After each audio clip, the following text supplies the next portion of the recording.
The human personality resembles a complex system with numerous data streams. Some signals originate from within, while others arrive from the outside, stemming from social norms, fashion algorithms, news waves, and collective emotions. Stoic thought offers a very modern way of engaging with this flow. It treats human consciousness much like an engineer treats a server operating under a high load. I disclose my thoughts with a sense of inner silence that arises after a long purification of thinking. The mind possesses a strange quality of accumulating redundant structures, much like an old server that has stored event logs, temporary files, and fragments of unfinished processes for years. One day, a desire emerges to review this archive, to sort the signals, and to release the noise. My Mentis Code philosophy has become a practice of clarity for me. I have learned to listen to my own thoughts as attentively as an engineer listens to the operation of a complex system. Deep within the psyche, there is always a quiet rhythm. It resembles the stable frequency of a processor that supports the entire architecture. When attention touches this rhythm, thinking begins to function with greater precision. Each thought passes through a simple act of awareness, whether it has meaning, whether it brings clarity, whether it supports inner order. At this moment, a new form of philosophy is born. It emerges not from abstract schemes, but from the experience of internal tuning. I feel it as a calm process of optimizing the mind, a slow assembly of one's own intellectual system into a more harmonious form. And in this state, the conversation about Stoic freedom begins. The essence of the Stoic culture of thinking lies in the internal controller, which ancient thinkers called reason, and modern language easily translates into the concept of a cognitive kernel. This kernel receives packets of information, verifies their validity, determines access levels, and decides what integrates into human behavior. In such a system, emotions behave like background processes. They are active, they generate traffic, but the final decision on action passes through the mental firewall. It is here that inner equilibrium arises. It is akin to well-configured access to one's own code. Most people live with firmware written by others. Social scenarios, fears, desire for status, information noise. Stoic thinking gradually opens the editing mode. A person gains the ability to change their own reactions just as a programmer changes a function in a repository. Stoics such as Epictetus, Seneca, and Marcus Aurelius spoke of the control over judgments. Modern cognitive science explains this idea in almost the same way. An event enters the nervous system as a raw signal. After this, the brain forms an interpretation. It is the interpretation that creates the experience. Stoic discipline works with this layer. It optimizes the interpretative module. The inner freedom to be oneself is born at the moment when a person realizes the difference between the event and the reaction. The event comes from the outside. The reaction is created within. This space between them resembles a small programming interface. Through it, behavior can be rewritten. The Stoic culture of thinking offers a simple yet profound practice, a pause before the reaction. In technical language, this looks like buffering.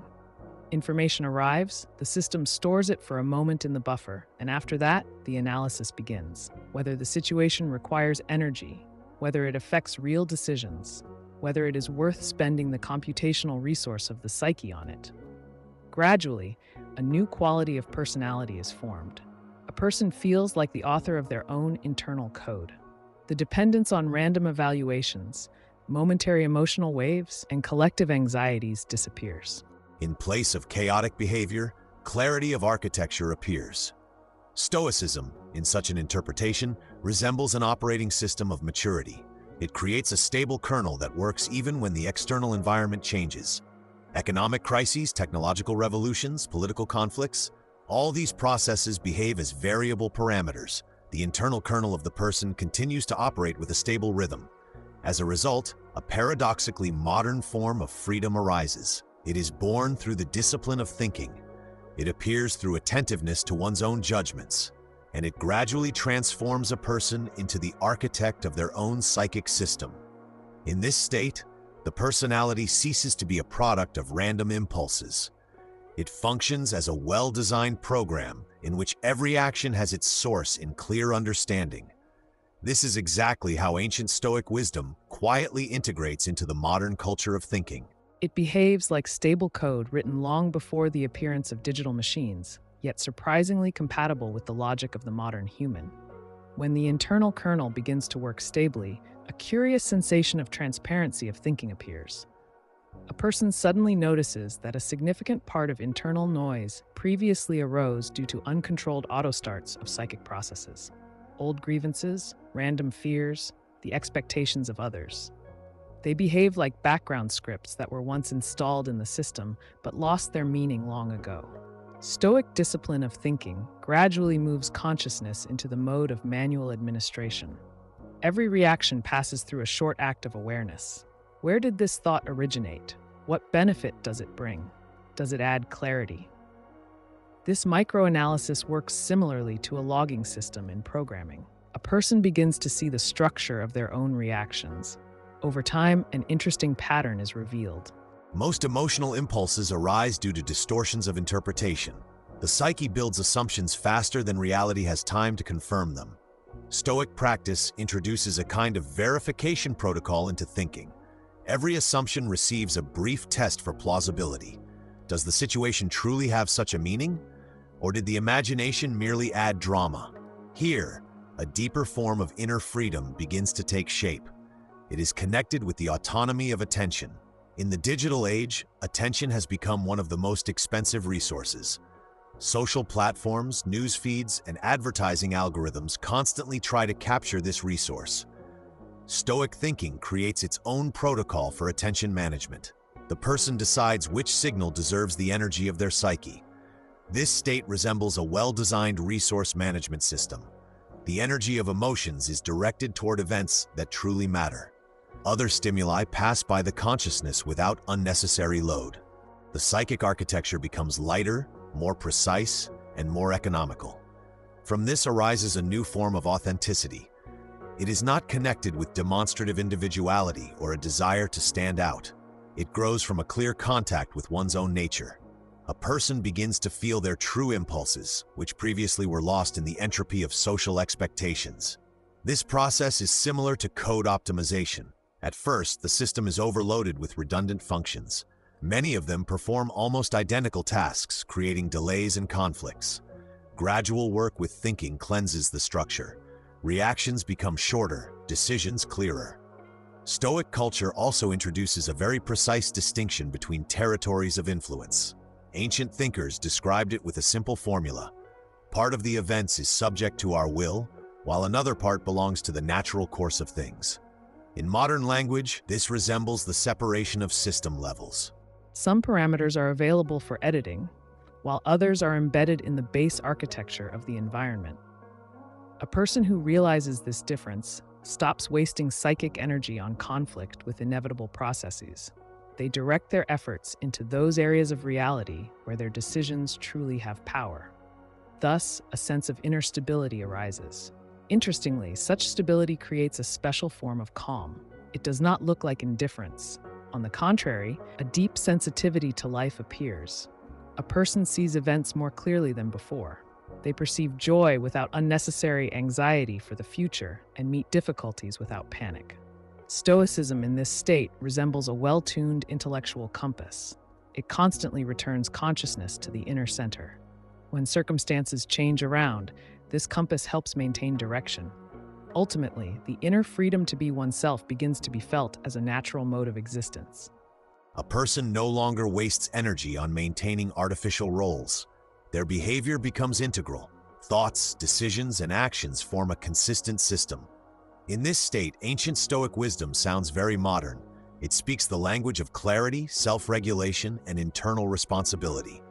And what is remarkable, this philosophy, formed 2,000 years ago, aligns perfectly with the logic of modern technical culture. A Stoic person behaves as a stable node in the complex network of reality. Streams of events, emotions, and decisions pass through them.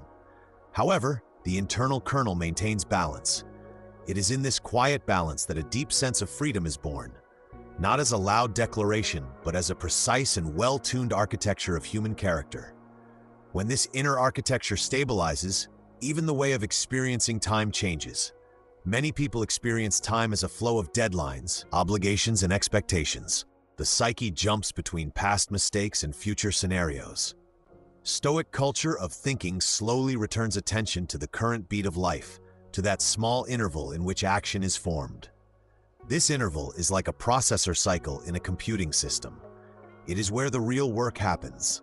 It is here that a decision is born, a gesture is formed, a word appears. A person who has learned to hold attention in this micro-moment begins to feel a strange clarity. Events cease to seem chaotic. They acquire rhythm. Stoic thinking works with this rhythm very carefully. It does not try to force life or accelerate the natural course of things. It tunes the internal system so that every action corresponds to the real conditions of the moment. In technical language, such a state resembles optimized thread synchronization. Here, another important quality appears: responsibility for one's own judgments. In a culture of rapid reactions, people often hand over this responsibility to information flows. In this movement, I discover an interesting pattern. The clearer the thinking becomes, the more naturally character manifests. Actions arise without strain. Decisions form calmly, as if a well-assembled system is performing its function. Mentis Code philosophy has become for me a way to maintain the inner architecture in a state of living balance. I observe the movement of my own thoughts, their rhythm, and how they weave into the reality of daily events. In this process, the mind gradually finds its pure form. It resembles a clear space in which every idea occupies a precise place, and every decision has a natural direction. From this state, I continue the movement of thinking further. It is in this quiet clarity that true Stoic freedom lives. It does not look like a loud victory over life. It resembles a well-tuned internal order in which human consciousness works accurately, honestly, and naturally, like a mature intellect that has found its own algorithm of existence.